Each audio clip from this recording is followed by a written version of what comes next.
రాజకీయాల్లో సినిమా తారల ప్రభావం చాలానే ఉంటుంది. చాలామంది నటులు రాజకీయాల్లోకి వచ్చారు. కానీ వారిలో కొందరు మాత్రమే సక్సెస్ అయ్యారు. తెలుగు రాష్ట్రాలలో ఎన్టీఆర్ మాత్రమే సక్సెస్ చూశారు. ఆ తర్వాత మరే నటుడు ఆ స్థాయిలో సక్సెస్ కాలేకపోయారు. కృష్ణ, దాసరి, కృష్ణంరాజు, మోహన్ బాబు, బాబు మోహన్, మురళీమోహన్ వంటి వారు రాజకీయాల్లోకి వెళ్ళారు. పదవులు అనుభవించారు. కానీ ఎన్టీఆర్లా రాజకీయాలను శాసించలేదు. మెగాస్టార్ చిరంజీవి కూడా రాజకీయాల్లోకి ఓ సునామీలా వచ్చి వెళ్ళిపోయాడు. 2-3 ఏళ్లలోనే పార్టీ క్లోజ్ చేశాడు. ఆయన కేంద్ర మంత్రి అయ్యాడు. కానీ తమ్ముడు పవన్ కళ్యాణ్లా మాత్రం సక్సెస్ కాలేకపోయాడు. పవన్ ఇప్పుడు ఆంధ్రప్రదేశ్ రాజకీయాల్ని శాసిస్తున్నాడు. రాష్ట్రంలోనే కాదు, దేశంలోనూ చక్రం తిప్పే స్థాయికి ఎదిగాడు. ఏపీలో కూటమి ఏర్పాటు చేయించి అది విజయం సాధించేలా చేశాడు. చిరంజీవి ప్రజారాజ్యం పార్టీ స్థాపించినప్పుడు అన్నతోనే ఉన్నాడు పవన్.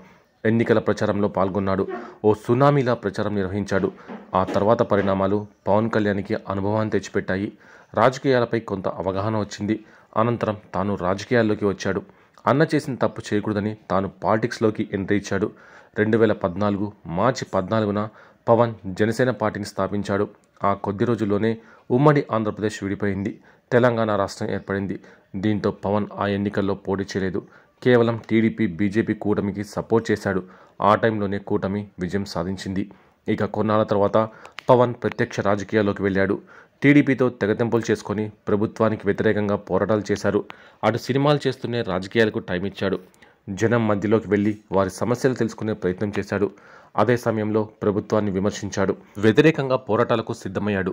రెగ్యులర్గా జనంలోకి వెళ్తూ నెమ్మదిగా ఎదగాలని భావించారు. కానీ ప్రారంభంలో పవన్కి కూడా అనలాగే తమ్ముడు కూడా వచ్చి వెళ్ళిపోతాడు, శాశ్వతంగా రాజకీయాల్లో ఉండరనే విమర్శలు వచ్చాయి. అధికార పక్షం, అటు ప్రతిపక్షం వైసీపీ కూడా విమర్శలు చేసింది. వ్యక్తిగత జీవితాన్ని లాగి విమర్శలు చేశారు. ఇవన్నీ భరించాడు పవన్. తిట్టుకు తిట్టే సమాధానం అని భావించి రెచ్చిపోయాడు. ప్రత్యర్థులపై విరుచుకుపడ్డాడు. ఈ క్రమంలో ఆయన 2019 ఎన్నికల్లో స్వతంత్రంగా పోటీ చేశారు. కమ్యూనిస్టులతో కలిసి పోటీ చేయగా ఒక్క సీటు మాత్రమే జనసేన గెలిచింది. ఘోరంగా పరాజయం పాలైంది. ఆయన పవన్ కళ్యాణ్ తగ్గలేదు. తాను లాంగ్ టర్మ్ రాజకీయాలను చూస్తున్నానని వెల్లడించాడు. నెమ్మదిగా పుంజుకోవాలని, గ్రౌండ్ లెవెల్లో క్యాడర్ని బిల్డప్ చేసుకోవాలని నిర్ణయించుకున్నాడు. ఈ 5 ఏళ్లలో అదే పనిచేశాడు. చాప కింద నీరులా నెమ్మదిగా క్షేత్రస్థాయిలోకి వెళ్ళాడు పవన్. తరచూ జనంలో ఉన్నాడు. మీటింగ్లలో ప్రభుత్వాన్ని విమర్శించాడు, విరుచుకుపడ్డాడు. ప్రభుత్వంలోని నాయకులు ఎలా మాట్లాడితే అలానే మాట్లాడాడు. ఇంకా చెప్పాలంటే విమర్శల డోస్ పెంచాడు. వ్యక్తిగతంగానూ టార్గెట్ చేసి మాట్లాడాడు. ఇవన్నీ పవన్కి జనం దగ్గర చేశాయి. చిరంజీవిలో వెళ్ళిపోయేవాడు కాదు, ఉండేవాడని జనం నమ్మేలా చేశాయి. దీంతోపాటు పవన్ రాజకీయాలను నేర్చుకున్నాడు. సామాజిక సమీకరణాల గురించి తెలుసుకున్నాడు. ఓట్ల మేనేజ్మెంట్ తెలుసు అన్నాడు. ఏ అంశాన్ని మాట్లాడితే ఎవరిని టార్గెట్ చేయొచ్చు, ఏ జనాన్ని ఆకర్షించాలో తెలుసుకున్నాడు.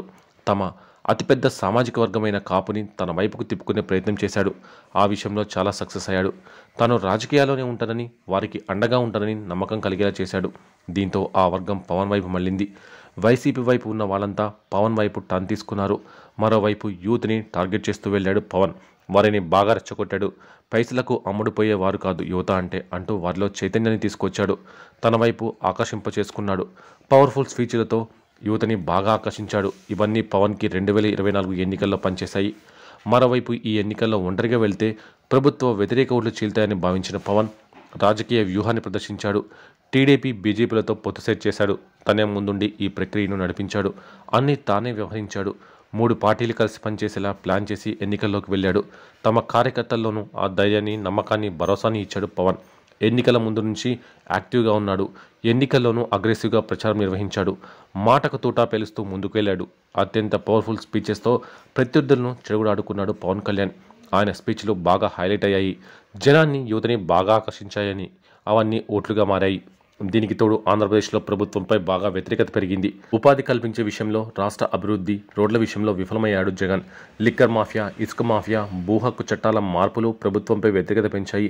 మరోవైపు రాజధాని అంశం కూడా పెద్ద దెబ్బగా మారింది. ఇలా జగన్ ప్రభుత్వంపై జనంలో వ్యతిరేకత పెరిగింది. దాన్ని తమకు అనుకూలంగా మార్చుకున్నారు పవన్. ఆ వ్యతిరేక ఓటు చీలకుండా కూటమి ఏర్పాటు చేసి సక్సెస్ అయ్యాడు. అంతేకాదు, తాను పోటీ చేసిన అన్ని సీట్లలో అంటే 21 అసెంబ్లీ, 2 ఎంపీ విజయం సాధించి చరిత్ర సృష్టించాడు. రాష్ట్ర రాజకీయాలను మలుపు తిప్పాడు. ఓ కింగ్ మేకర్గా నిలిచారు. సీట్ల ప్రకారం టీడీపీ సక్సెస్ అయినా నైతికంగా, రాజకీయంగా పవన్ ఎక్కువ సక్సెస్ అయ్యాడు. ఆయన దేశవ్యాప్తంగా పాపులర్ అయ్యాడు. అందరి దృష్టిని ఆకర్షించాడు. విజయవంతంగా ఇప్పుడు ఏపీ ప్రభుత్వంలో భాగం కాబోతున్నాడు. అన్న చిరంజీవిలా పార్టీ పెట్టి 2-3 సంవత్సరాల్లోనే పార్టీని క్లోజ్ చేయకుండా 10 ఏళ్లు వెయిట్ చేశాడు పవన్. బాగా దెబ్బలు తిన్నాడు, తిట్లు తిన్నాడు, తాను తిట్టాడు. ఫక్తు రాజకీయ నాయకుడిలా మారిపోయాడు. విజయం సాధించాడు. కానీ చిరంజీవి అలా చేయలేకపోయాడు. ఆయన మనస్తత్వం ఆయన్ని త్వరగా పార్టీ క్లోజ్ చేసేలా చేసింది. చిరంజీవిలోని సెన్సిటివ్ నేచర్ ఆయన్ని రాజకీయాల్లో అటర్ఫ్లాప్ చేస్తే, అదే డేరింగ్, డైనమిక్ ఆలోచనలు, మొండితనం పవన్ని సూపర్ హిట్ చేశాయి. అంతేకాదు, కేవలం టీడీపీతో కలవడం, ప్రభుత్వంతో కలిసి పనిచేయడమే కాదు, రాబోయే ఎన్నికల్లో సీఎం సీటే ప్రధానంగా పవన్ పనిచేయబోతున్నాడు. ఆ రకంగా పావులు కూడా కదపబోతున్నాడు. 2-3 ఏళ్లలో టీడీపీ నుంచి కూడా బయటకు వచ్చి ప్రతిపక్ష హోదాలో ప్రభుత్వంపై పోరాడుతూ సొంతంగా అధికారంలోకి రావాలనే ప్లానింగ్తో పవన్ ముందుకు సాగుతున్నాడు. ఆంధ్రప్రదేశ్ శాసనసభలో అడుగుపెట్టాలనే తన చిరకాల కలను నెరవేర్చుకున్న పవర్ స్టార్ పవన్ కళ్యాణ్ ఇప్పటి వరకు 3 పెళ్లిళ్లు చేసుకున్నారు. అయితే ఆయన మొదటి భార్య ఎవరు, ఆమెకు ఎందుకు విడాకులు ఇచ్చారు అనే విషయంపై ఇప్పుడు తీవ్రంగా చర్చ జరుగుతుంది. పవన్ కళ్యాణ్ 3 పెళ్లిళ్లు చేసుకున్న సంగతి తెలిసిందే. మొదట నందిని అనే అమ్మాయిని పెళ్లాడాడు. 1996లో పవన్ కళ్యాణ్ సినిమాల్లోకి రాకముందు నందినిని పెళ్లి చేసుకున్నారు. విశాఖపట్నానికి చెందిన ఈ నందిని మొదటిసారి సత్యానంద్ యాక్టింగ్ ఇన్స్టిట్యూట్లో పవన్ని కలిసింది. ఆ తర్వాత పవన్ కళ్యాణ్ హీరోగా ఎంట్రీ ఇచ్చారు. సినిమా ప్రారంభమైన ఏడాది తర్వాత వీరిద్దరూ హైదరాబాద్లో సంప్రదాయబద్ధంగా పెళ్లి చేసుకున్నారు. అయితే నందిని, పవన్ కళ్యాణ్ వైవాహిక జీవితం సంతోషంగా సాగలేదు. వివాహం అయిన వెంటనే తన భార్య తనతో ఉండడం లేదని, ఇంట్లో ఉండకుండా వెళ్ళిపోయిందని పవన్ కళ్యాణ్ ఆరోపణలు చేశారు. కానీ ఆమె ఈ ఆరోపణలు ఖండించింది. విడాకుల సమయంలో ఇద్దరు ఒకరి మీద ఒకరు ఆరోపణలు చేసుకున్నారు. ఇక వీరి గొడవలు నడుస్తుండగానే పవన్ కళ్యాణ్ తన హీరోయిన్ అయిన సహనటి రేణు దేశాయ్తో డేటింగ్ ప్రారంభించాడు. 2007లో నందిని తనకు విడాకులు ఇవ్వకుండానే రేణు దేశాయ్ని వివాహం చేసుకున్నారంటూ పవన్ కళ్యాణ్పై కేసు వేసింది.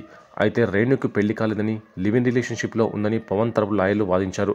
సాక్ష్యాధారాలు లేని కారణంగా అభియోగాల నుండి పవన్ను కోర్టు నిర్దోషిగా ప్రకటించింది. ఒక వారం తర్వాత పవన్ కళ్యాణ్ విడాకుల కోసం దరఖాస్తు చేసుకున్నాడు. ఆగస్టు 2008లో విడాకులు మంజూరయ్యాయి. అంతేకాదు, పవన్ కళ్యాణ్ తన మొదటి భార్య నందినికి 5 కోట్ల బాండ్ చెల్లించాడు. విడాకుల తర్వాత నందిని ఇండియాను వదిలి శాశ్వతంగా అమెరికాకు వెళ్ళినట్టు సమాచారం. నివేదికల ప్రకారం ఆమె మళ్ళీ పెళ్లి చేసుకుందా లేదా అనేది స్పష్టంగా తెలియదు. ఇదిలా ఉంటే పవన్ కళ్యాణ్ రేణు దేశాయ్ని పెళ్లి చేసుకున్నారు. అయితే వారి రిలేషన్ 2012లో విడాకులతో ముగిసింది. ఈ దంపతులకు అఖీరా మరియు ఆద్య అని 2 పిల్లలు ఉన్నారు. అఖీరా హీరోగా ఎంట్రీ ఇవ్వడానికి రెడీ అవుతున్నాడు. పవన్ కళ్యాణ్ గతంలో తనతో డేటింగ్ చేసిన రష్యన్ మోడల్ అన్నా లెజినోను పెళ్లాడారు. వీరికి 2 పిల్లలు ఉన్నారు. ప్రస్తుతం ఆమెతో కలిసి ఉంటున్నారు. ఎన్నికల విజయం తర్వాత అన్నా లెజినోవో పవన్తో కలిసి చాలా సందర్భాల్లో కనిపించారు. మోదీ ప్రమాణ స్వీకారానికి కూడా ఇద్దరు కలిసి వచ్చారు.